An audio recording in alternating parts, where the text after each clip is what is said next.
You might think you know what a rivalry looks like. You see the shoving matches on TV, the aggressive passes, the trash talk, and the press conferences. But usually, when the helmet comes off and the cameras cut away, it's just business. It's just a show to sell tickets. But with James Stewart and Chad Reed, it was different. It wasn't a show. The dislike was real. It was visceral. It was two guys who looked at each other and saw everything they were not. It got so bad that Reed admitted he wanted to rip Stewart's head off. To understand why these two hated each other so much, you have to look at where they came from. They were programmed to be enemies long before they ever met on a track. James Stewart Jr. was not just a kid racing dirt bikes. He was a project. He was a phenomenon waiting to happen. Raised in Haines City, Florida, Stewart was groomed for greatness from the moment he could walk. His father, Big James, ran a program that was intense and focused, designed to produce a champion. And it worked. If you look at the amateur record books, it's laughable. Between 1990 and 2001, Stewart didn't just win, he owned the sport. We're talking about 84 amateur race victories and 11 national championship titles at Loretta Lynn's. That's the kind of dominance that scares people. By the time he was ready to turn pro in 2001, the hype was out of control. He won all 6 of his motos in his final year at the ranch. He was clocking lap times on a 125 bike that were faster than the pros on the big bikes. The industry had already crowned him. He was already being talked about as the future fastest man on the planet, before he'd even lined up for a professional Supercross gate drop. He was the future. He was American royalty.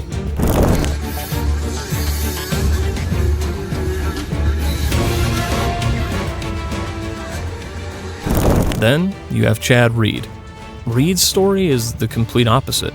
He grew up in Kurri Kurri, Australia. He didn't have the red carpet rolled out for him. He didn't have the American factories throwing contracts at his feet when he was a teenager.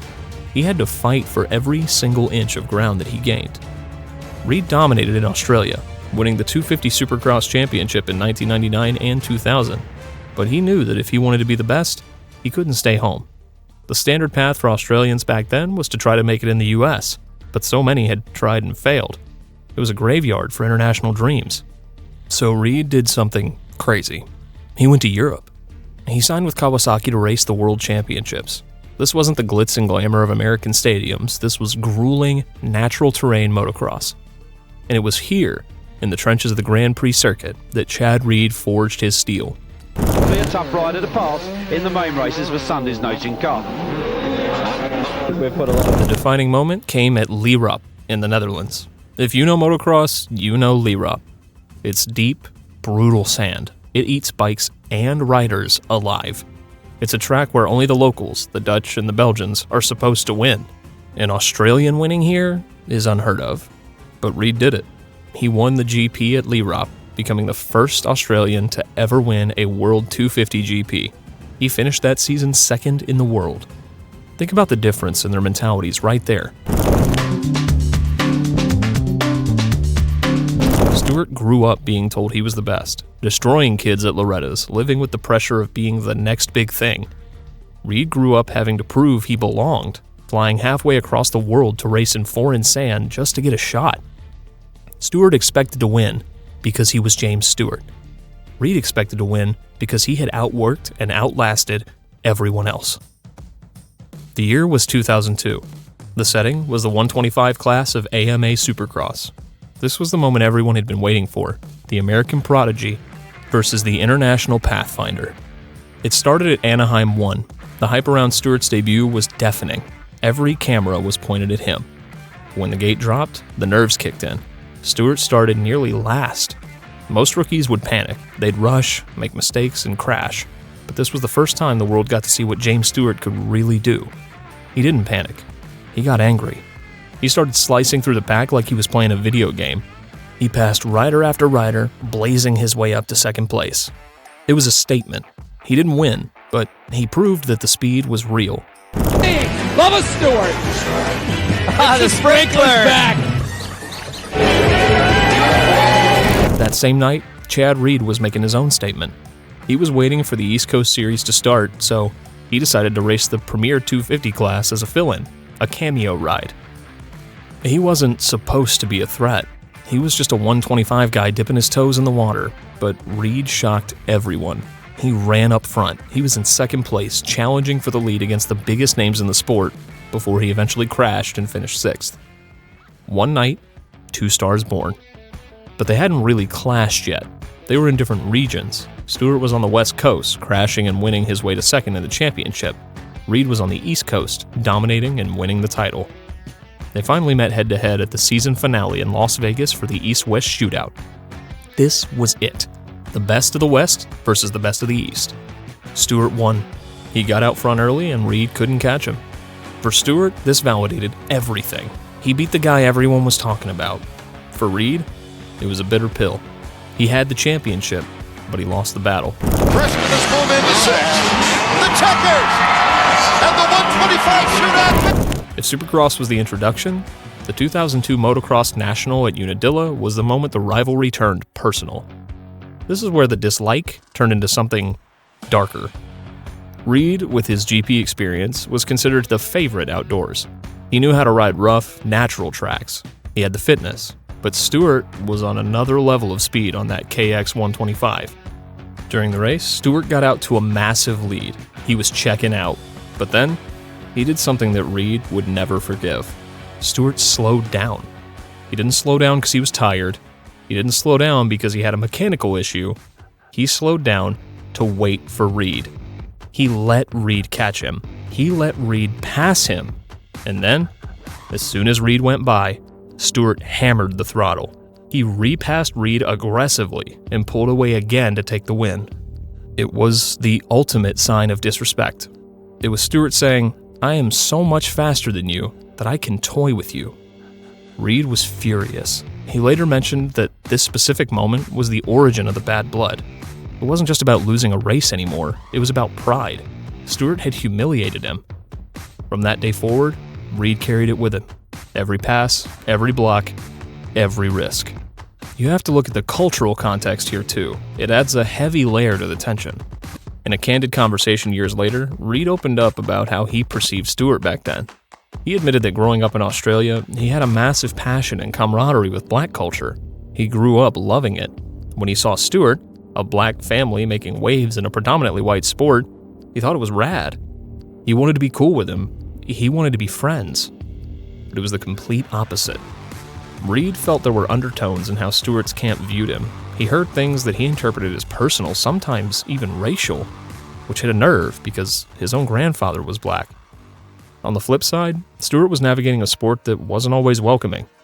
As one of the only black families at the front of the sport, the Stewarts faced hostility that went beyond racing. Years later, Reed acknowledged that the environment around Stewart was heavier than most people realized, and that kind of pressure changes how you carry yourself. So you have these two young men, both under immense pressure, both feeling like outsiders in different ways, and both incredibly defensive. Stewart built a wall around himself to survive the environment. Reed took that wall as arrogance. It was a recipe for disaster. Fast forward to 2005, the premier class, the big bikes. Reed had won the Supercross title in 2004 while Stewart was cleaning up the 125 class. Now, Stewart was moving up. The king was meeting the prince, and Ricky Carmichael, the greatest of all time, was right there in the mix. Stewart's rookie season on the 252 stroke was defined by a binary outcome. It was crash or win. There was no in-between. He was pushing the limits of what was possible on a motorcycle, and sometimes the laws of physics pushed back. Take Orlando, Stewart's home state. The pressure was immense. He led the race. He had Carmichael and Reed chasing him. He was flying. Carmichael crashed. Then Stewart crashed. And who was there to pick up the pieces? Chad Reed. Reed won the race, and this established the dynamic that would define the next decade. Orlando will go to Chad Reed. He wins San Diego, Daytona, and now put Orlando on the list, and we'll get... Stewart had the raw, blistering speed. He could do things on a bike that made your jaw drop. But Reed was the rock. He was consistent. He was smart. He was there at the end. But the aggression was ramping up. At Seattle that year, things got physical. In the first turn, Stewart ran into Reed. It wasn't a little tap. He knocked Reed down. Reed lost valuable championship points. He was livid. He went on a radio show afterwards and didn't mince words. He said he wanted to rip his head off. The professional filter was gone. They weren't pretending to like each other anymore. The 2006 season is legendary. It's arguably the closest Supercross season ever. You had Carmichael, Stewart, and Reed all separated by just 5 points going into the finale in Las Vegas. The tension in the stadium that night was thick enough to choke on. Stewart checked out. He won the race, but the championship, the one that mattered, was between Carmichael and Reed. Reed needed to beat Carmichael. He was charging through the pack. He was on a mission. Then, he ran into Ivan Tedesco. Tedesco was Stewart's teammate at Kawasaki. Reed and Tedesco collided, and Reed went down. He got up and finished third, but the title was gone. Carmichael finished second and won the championship by 2 points. Reed was convinced it was a hit job. He believed Tedesco had taken him out to protect Stewart's interests or just to mess with him. Watching Stewart and Carmichael celebrate arm in arm at the finish line right in front of him was the ultimate insult. It fed the narrative that would follow him everywhere. Nothing was ever going to be clean. And Ricky and James hug. What a battle it has been for the two of them throughout the season, and bows to the crowd, and we should be... By 2007, Carmichael was heading into semi-retirement. The stage was cleared for the Stewart versus Reed show. Stewart dominated that year. He won 13 races. He was almost untouchable. But almost is the key word. Reed was the only guy who could keep him honest. And when Reed challenged him, Stewart didn't like it. At Anaheim, Reed was giving him a run for his money. Stewart didn't just defend the line. He forced the issue and pushed him wide to secure the win. It was aggressive. It was intentional. It was a flex. It was Stewart saying, "Get out of my way." But Reed isn't the kind of guy who takes a shove without shoving back. They went to St. Louis. Stewart tried to make a pass. Reed was ready. He cut back inside, sharp and hard. They collided. Both of them went down. This is where the supernatural talent of James Stewart comes in. Most riders, after a crash like that, would be rattled. Their bike would be bent. They'd settle for points. Not Stewart. He got up, he remounted, and was in last place. He caught Reed. He waited for the same corner where they had crashed, and then he passed him back with a little rub. It was brilliant. It was pure spite. After the race, they were arguing on the track, finger-pointing, yelling. The cameras caught it all. They looked like they were ready to throw hands right there on the dirt. Those two guys went down. I don't know what happened, but... James Stewart changed the sport forever with one move, the scrub. Before Stewart, jumping meant launching high and floating. Stewart flipped that logic on its head. He leaned the bike sideways, stayed low, and touched down earlier than anyone else, carrying speed where everyone else was hanging in the air. The Bubba Scrub. It looked impossible. It looked like he was crashing every single time, but it was faster. Over a lap, those fractions of a second added up to huge leads. Reed couldn't scrub like Stewart. No one could. So Reed had to find speed somewhere else. And he found it in the whoops. Whoops are those long sections of deep rhythmic bumps. They're terrifying. If you drop a wheel in there, you're going over the bars. Reed was the master of the whoops. He'd enter the section with more speed than anyone thought was sane. He kept the front wheel light and just skimmed the tops of the bumps. It was his equalizer. Stewart would pull a gap in the rhythm sections with his scrubs, and Reed would reel him back in through the whoops. It was the perfect technical matchup. The man who owned air versus the man who owned the ground. 2009. If you only watch one season of Supercross in your life, watch 2009. This was the year the rivalry went nuclear. It started with a massive shakeup. Stewart left Kawasaki. He joined San Manuel Yamaha. And guess where Reed went? He went to Suzuki. But the kicker is that San Manuel Yamaha was the team Reed had just left on bad terms. So Stewart is on Reed's old team. Reed is on a new bike, the Rockstar Makita Suzuki. The narrative wrote itself. It started at Anaheim 1, the opener.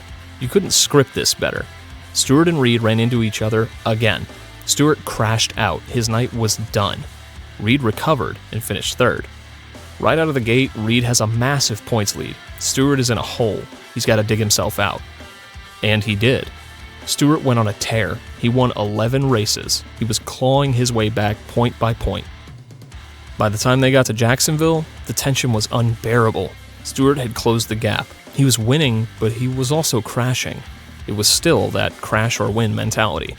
In the main event at Jacksonville, Stewart needed to make a statement. He caught Reed. He set up a pass. He ran him high. He slammed into him.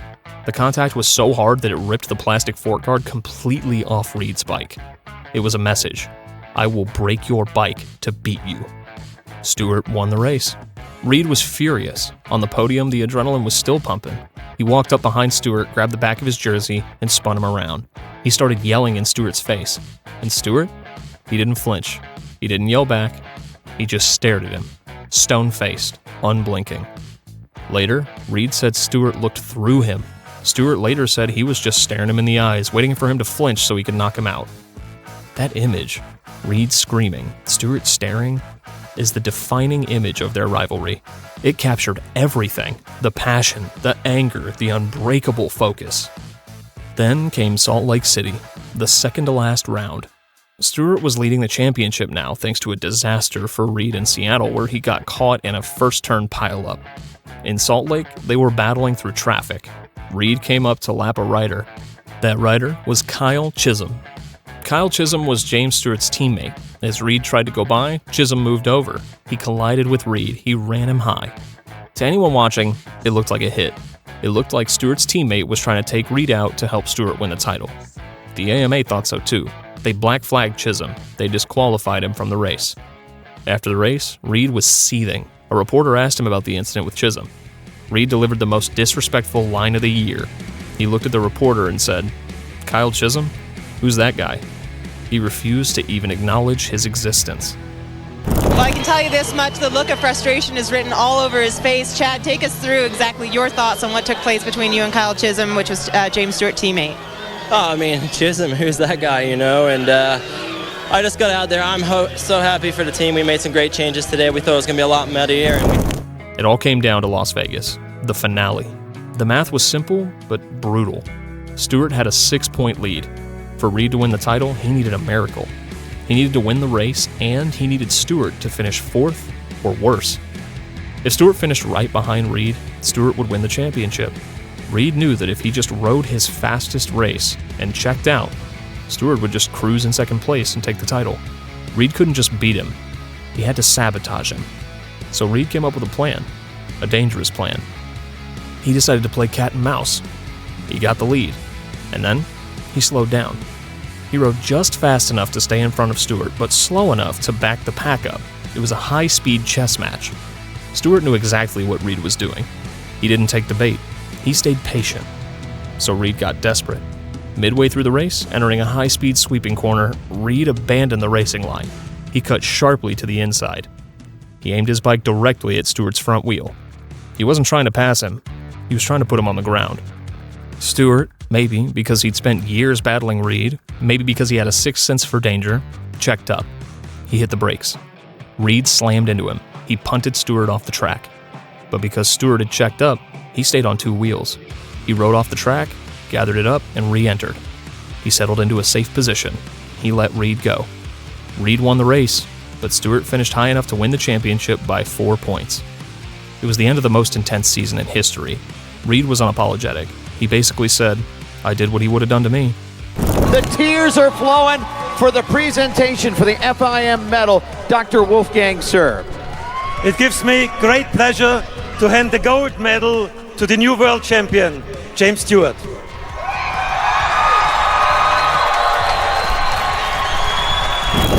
After 2009, the collisions didn't stop, but the cost started to show.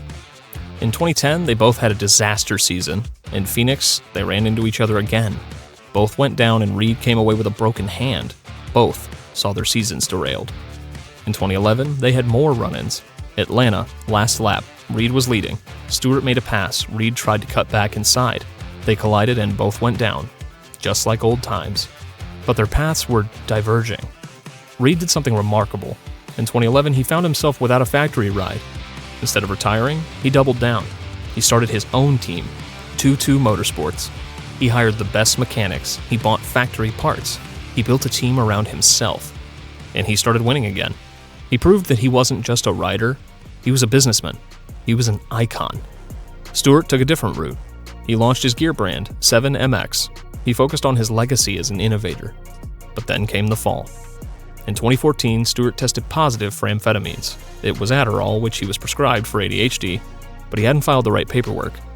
The suspension was devastating, 16 months. It effectively ended his career. He tried to come back in 2016, but the magic was gone. He faded away. He didn't get a farewell tour, he just stopped. Reed kept going. He became the Iron Man. He raced until 2020. He set the record for the most main event starts in history, 265 of them. He raced into his 30s, proving that while speed fades, grit lasts forever. Years went by. The silence between them was heavy. But then, something changed. They grew up. They became dads. They got some distance from the pressure cooker of the championship. Reed went on Stewart's podcast. They sat down, face to face, without helmets, and they talked. Brought my boy Chad Reed up in here. So we've seen a lot of history, we've seen a lot of things happen this year, and now you get to see some more history with me and him being in the same room. Reed admitted that the racial abuse he saw Stewart take really bothered him. He admitted that he wanted to be friends back in the day. Stewart admitted that Reed was the only guy he feared, the only guy who woke him up at night. They realized that they needed each other. Stewart forced Reed to be faster. Reed forced Stewart to be smarter. Without Stewart, Reed might have just been a great rider. With Stewart, he became a legend who had to overcome a god-tier talent. Without Reed, Stewart might have won everything easily and got bored. With Reed, he had to fight for every single inch. So, who won? If you look at the stats, Stewart has the edge. 50 Premier Class wins to Reed's 44. 2 Supercross titles to Reed's 2. He has the perfect motocross season. He has the fastest man on the planet title. But Reed has the longevity. He has the records for starts and podiums. He has the respect of doing it his way on his own team. In 2025, Chad Reed was inducted into the AMA Motorcycle Hall of Fame. He's mentoring the next generation at Club MX. Stewart was inducted into the AMA Motorcycle Hall of Fame in 2022. Now he's one of the voices of the sport, calling races, breaking down film, and shaping the conversation through his show. They both have found their peace. If you have a favorite Stewart versus Reed moment, drop it in the comments below. Was it the Jacksonville stare down? The Vegas takeout? Let me know. If you love this era of Supercross, your next watch is on the screen. Thanks for watching, and stay wicked.